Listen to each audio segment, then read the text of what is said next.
Have you checked into Heartbreak Hotel one too many times? Are you losing faith in love? Are you losing faith in the possibility of having and finding love in this crazy digital age where nothing makes sense, weirdos all around the place, serial killers in Netflix documentaries? I want you to know that people are still out here finding love every day. But how, Crystal? How? I'll tell you how. Because they believe that it's possible. Because they pray on it. Because they ask God for it. Because they get themselves ready into the position to find it. So I already did a video on like modern dating and trying to navigate that. So if you want that, I can link that in the description below. But I also wanted to talk about the wounded lover. This might be the category that you fall into. A lot of people hate men, a lot of people hate women, a lot of people hate everything in between. But the truth is, it really boils down to the person, and the most important person is you. You and your relationship with God. And nobody can get in between that. Nobody who's not anyone who's not supposed to be in your life will literally not get past the walls if that relationship is strengthened.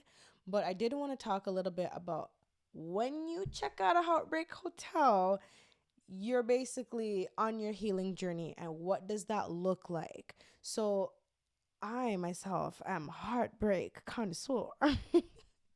Unfortunately, I have had my heart broken. I've been wounded by love. I've been bitter. I hated men for years, if we're being honest. Or I can't say I hated them. I just didn't trust them. And a lot of days, I'd be a liar if I said I wasn't still there. But I want to give you some of the tools that I've used that have worked for me, having experienced it. So I'll talk a little bit about the psychology. I can't give any psychological advice because I'm not there yet. I'm still in school. I'm about to start my third year, so please bear with me. But I do know some of the things that has helped me um, through those difficult periods. So we're gonna run them through. If you were my best friend, the first thing that I would tell you is that when people say it's gonna be okay, you'll be fine. That's you'll. That's in the future. You're not fine right now. And if you're going through heartbreak, it's a pain that only you understand, and someone else who's going through a breakup will understand. It is literally like a corp. You feel that ish physically, okay? I'm not going through any heartbreak right now, but I am a lover of love, and I love people, and I want to help you.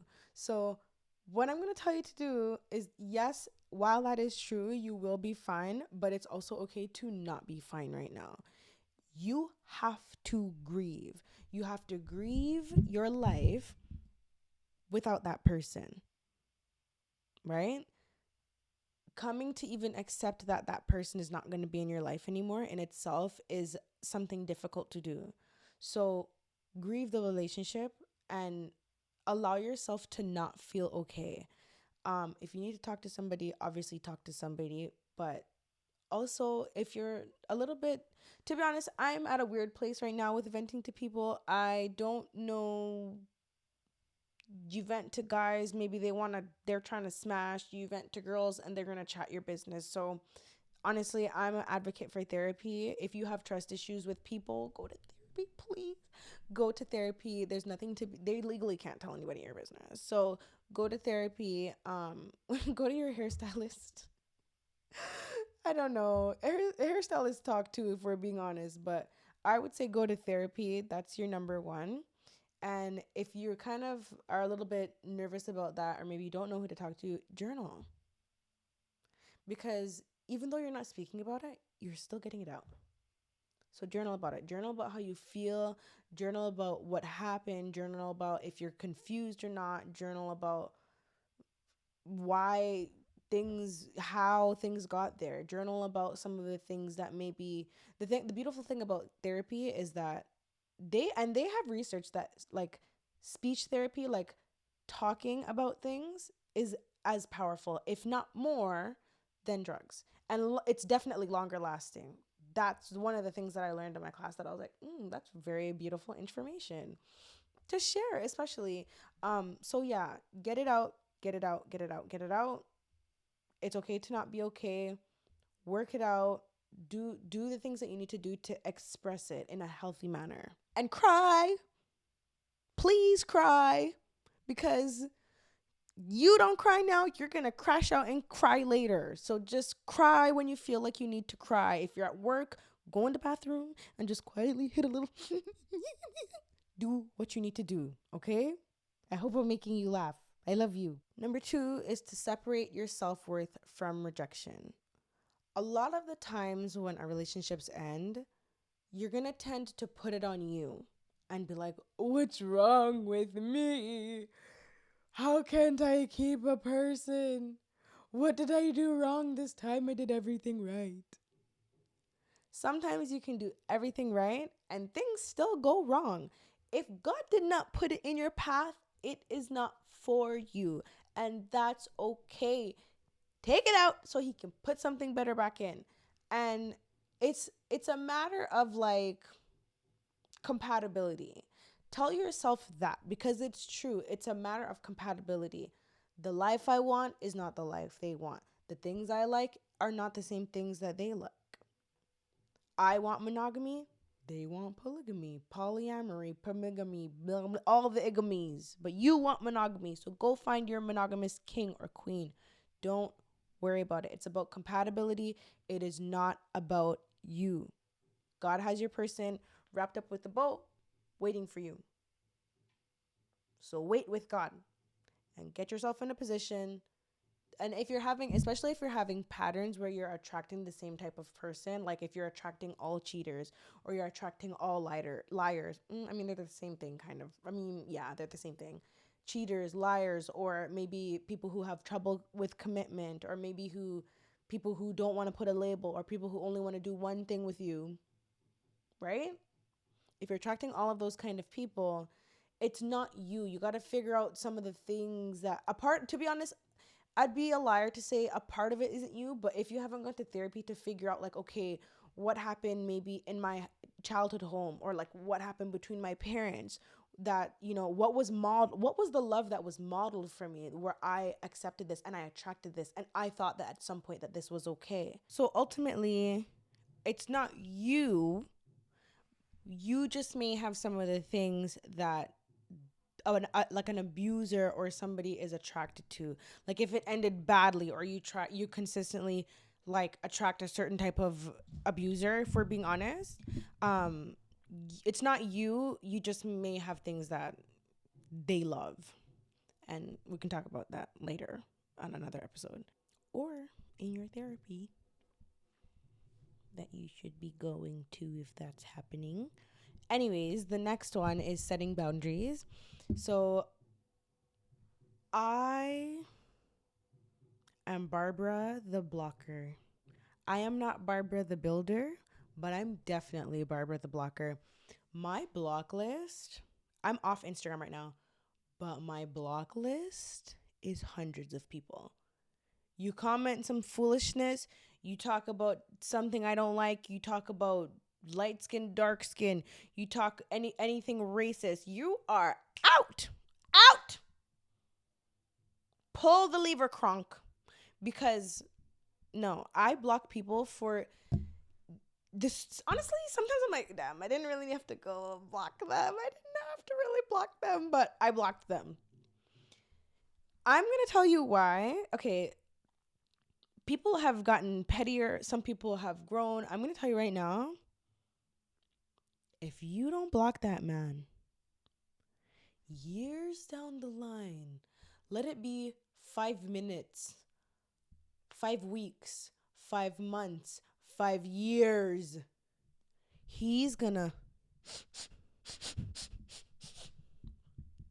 smell that you're happy, and he's gonna be like, this cannot happen. Ow, I hurt my hand. He's gonna be like, this cannot happen. She's not allowed to be happy without me. I left. I thought things would be better. I thought the grass would be greener and my life sucks and she's happy. No, no, no. I must put a stop to that. You're going to get a call from an unknown number or an email. Block them. If you truly decide that you're done with this person, listen, I don't know what the future may hold. I'm not a future teller. I'm not God. I can't put anything on your path. But what I can tell you, if someone is hurting you, they need to be out completely, and cutting ties, especially digitally, it's necessary, non-negotiable. Because when you're trying to live your life in the future and things are going good, they will come to interrupt it. Especially if you're a bad bee, if you're a bad girl, if you look good, and more importantly, if you treated them good. Let me tell you something. Good girls never get left. I'll tell you that straight up. If you have a good heart, having a good heart in today's day and age is so rare. If you have a good heart, I am telling you, it's not a matter of if he'll come back. It's a matter of when. It's a matter of when. Some people have so much pride and they'll never do it. But if you were a good person and you were honest and you were loyal and you really put your best foot forward in that relationship, who wouldn't want you back? You're a baddie. So to prevent that and to make room for the king you're supposed to have, you got to block them. You got to cut all contact. And even if you want to send a little, hey, it's best if we don't contact each other, they're not even going to listen. Just block them. Just block them. They're not going to listen. They're going to text you, especially if you caught them doing something they're going to try and give you every reason in the book why you should take them back. Don't do it. Do not do it. Block them. Block, block, block. Block city. Block city. Block them today. Block them today and live a better life tomorrow. This is my favorite part of breaking up with somebody. Rebuild your identity. You know that friend? We all have one. That friend that gets into a relationship and morphs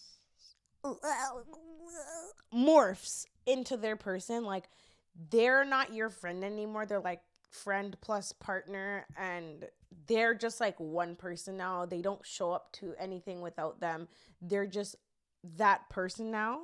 And while I believe in that, to a level of that in like marriage, like, yes, you cleave to that person, you guys, two becomes one. I get it. You create your family, you do all that stuff.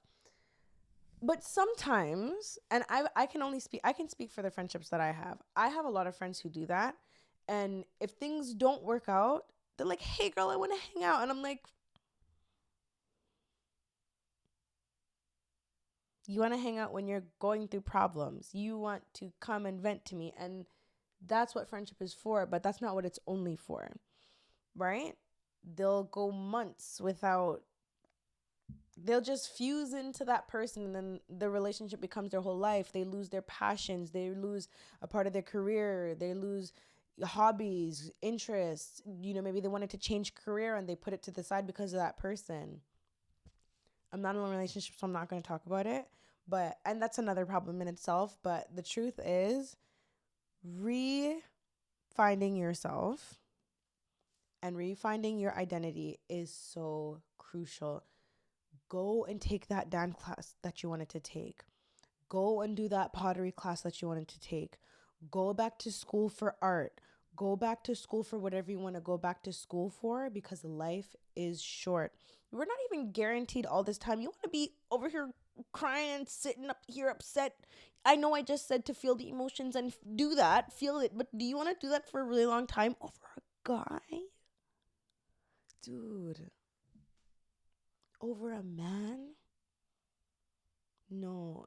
Go sit down, write a list of things that the baby you would have wanted to do, and go and do those things. I've always wanted to go to Panama. I've always wanted to go to Europe. I always wanted to go to Africa. I always wanted to go back to the country my parents were from. I always wanted to take that trip. Always wanted to take that solo trip. I always wanted to try and do a Pilates class. Go do it. No, you don't have anything stopping you. Go and do it. You don't have to check in with anyone. Go do it. Go have fun. You're allowed to have fun. You want to get back to the person who you were before the relationship. I know that sounds ridiculous. You're like, but how, Crystal? How? I'm so sad. I don't know my life without them. And I get it. I get it. It's gonna be hard to but you did have a life before them. And you can have a life after them. You want to get back to your old self if that person was healthy as soon as possible. You want to get back to periods where you were killing it, where you were thriving, right? And I know right now you're probably not thriving, but that's okay. It's okay. You can get back there. You can get back to a healthy mindset. You can get back to a healthy heart space and have an outstanding heart posture. It's possible. It's going to take some time though. Step 5 is to shift your perspective. You really want to ask yourself, this is where you want to kind of reevaluate the relationship. What happened? What went well? What didn't go well? What do I know now about love, about trust? What are my needs? Were my needs really met? Once it's closed and it's a chapter that's closed, consider it just that. Tomorrow is promised unto no man. If God gives you the power to wake up tomorrow, it's a new chapter. So consider that part of your life, that temporary blessing of a person in your life to either teach you things, and that's it. Just there's no either. They taught you things. Now you can kind of narrow down things that you want in people, in a partner, what you don't want in a partner, and all of those things. You got to think of it as like a chapter. Your book's still being written. God is still in control, and that's the thing. When God is in control, you can't force. If God has a heart-shaped man for you, or you just picked up a square and try and put the square in, and take the triangle and go and push it in and squeeze it, and it's kind of, if I turn this way and kind of turn the lights down, it looks like a heart-shaped man. It's not him, and that's okay. That's okay. That's okay. That's okay. Just shift your perspective, come back to the drawing board, and figure out what worked, what didn't work, and then you can start dating again, girl, and meet that person. Find your heart-shaped man. I don't want you to leave yet, especially after I say this point, but it's forgiveness. Please don't leave. Don't leave. Don't leave. Please don't leave. Please, please, please, please, friend, don't leave. I could say all of the foolishness about forgiveness that everyone says, and you're just like, I'm still mad. But the truth about forgiveness is that it really is not for them. I know. But you don't deserve to have resentment in your heart. You shouldn't resent anybody. And you might feel that for a while, but it's about release. Forgiveness is about release. You don't want resentment holding up any space in your heart, mind, body, or soul. Release it. Because it's a chapter.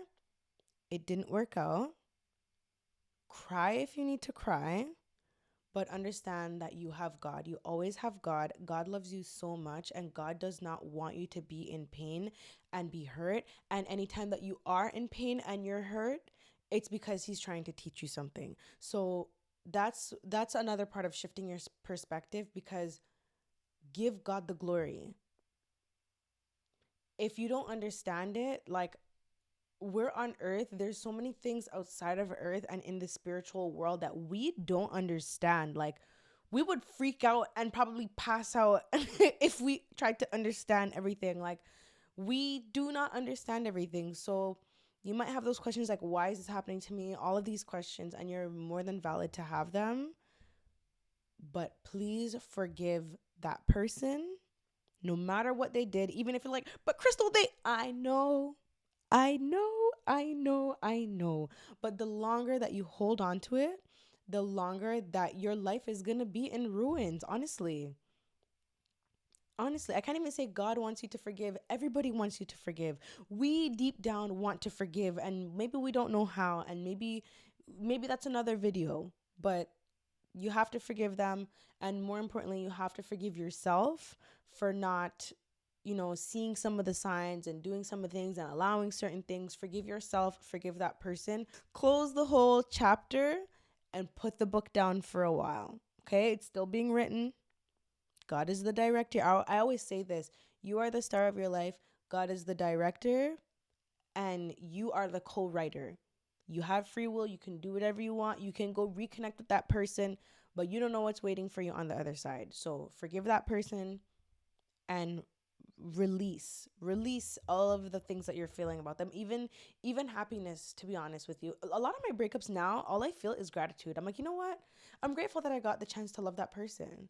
I'm grateful that I got to experience that person. I'm grateful that I whatever, I don't know, I don't really think about them anymore because I've forgiven. Number 7 is to create a vision forward. So as I said earlier, success can be created in many different measurements. And success, to me, I feel like success in certain areas of life really does foster healing. You're like, wow, like there is more to life. Okay. I was so wrapped up over there. I didn't even know what was going on over here. Over here loves me, right? That new art class that I did loves me. That new Pilates class I did got my tummy snatched. Oh, you deserve those things, right? So create a vision forward. These are your goals. These are things that are gonna excite you. When you check them off, you're gonna be like, oh yes, it's about time. So I believe in, you can do a vision board, do it however you want. Write down a bucket list. I love a bucket list. I love a good bucket list. Every year I make a new bucket list and just slowly tick the things off. And it's not a competition. Don't be like, oh, I've got to do this by the end of the year. I've got to do this. No, you don't. You just have to do what you can. Try something new every now and then. Create a list of things that excites you. The last point, number 8, is to stay spiritually grounded. Root yourself in Christ. Build on the new rock that you've been given, whether it's through prayer, through meditation, and honestly, do the research. Do the research. See what meditation is really, there's different kinds, so stay clear from the new age one, but meditation to me biblically is like reflecting on, like when I read the Bible and I meditate on the word, you're reflecting on what was just given to you, right? You're digesting, right? It takes time to process. If we were to talk about it in a physical form, it would be to digest your food. You just ate something, it's digesting. It's got to work through the systems, right? It's got to reach a level of understanding, and then you get that output.